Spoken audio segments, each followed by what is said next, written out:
Saat ini, kita sedang menghadapi bencana skala global buatan manusia. Ancaman terbesar kita dalam ribuan tahun adalah perubahan iklim. Jika kita tidak mengambil tindakan, runtuhnya peradaban kita dan kepunahan sebagian besar alam ada di horizon. Orang-orang di dunia telah berbicara, pesan mereka sudah jelas. Waktu hampir habis. Jumlah karbon dioksida di atmosfer saat ini sudah mencapai 50% lebih tinggi dibandingkan tahun 1900. Dan kita tidak hanya menghasilkan lebih banyak karbon dioksida di atmosfer, tetapi kita juga menebang hutan di bumi, di mana hutan itu sendiri merupakan konsumen karbon dioksida paling efisien yang ada di bumi. Dengan begitu, kita sebenarnya sudah merusak iklim bumi dan atmosfer yang kita hirup.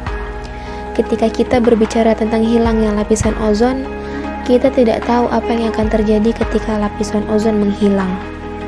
Dunia telah menjadi begitu rapuh, sehingga kita tidak dapat menundukkan bumi pada siksaan yang saat ini kita lakukan padanya. Ketika kita berbicara tentang efek rumah kaca, kita sedang berbicara tentang sesuatu yang mempengaruhi seluruh bumi, dan masalah-masalah ini adalah masalah hidup dan mati, yang sampai ke akar-akarnya tentang kelangsungan hidup planet itu sendiri. Jika kita tidak menghentikan perusakan alam, kita tidak ada hal lain yang menjadi masalah. Sederhananya, jika kita tidak melindungi alam, kita tidak bisa melindungi diri kita sendiri. Satu-satunya cara yang dapat kita lakukan untuk memecahkan masalah adalah dengan solusi manusia. Kita tidak pernah bisa duduk dan menunggu keajaiban untuk menyelamatkan kita. Skenario iklim telah lama digunakan oleh para perencana dan pembuat keputusan untuk menganalisis situasi yang pengaruhnya tidak menentu. Dalam riset iklim, skenario emisi digunakan untuk menggali seberapa jauh kontribusi manusia untuk perubahan iklim di masa depan, yang dilihat melalui faktor-faktor tertentu seperti pertumbuhan penduduk, pembangunan ekonomi, dan juga pengembangan teknologi baru.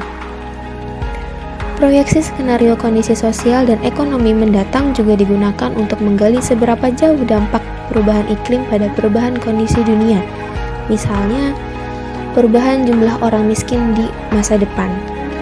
Penggunaan skenario iklim ini tidak dimaksudkan untuk memprediksi masa yang akan datang, akan tetapi untuk memproyeksikan dampak-dampak yang akan terjadi di masa mendatang akibat perubahan iklim.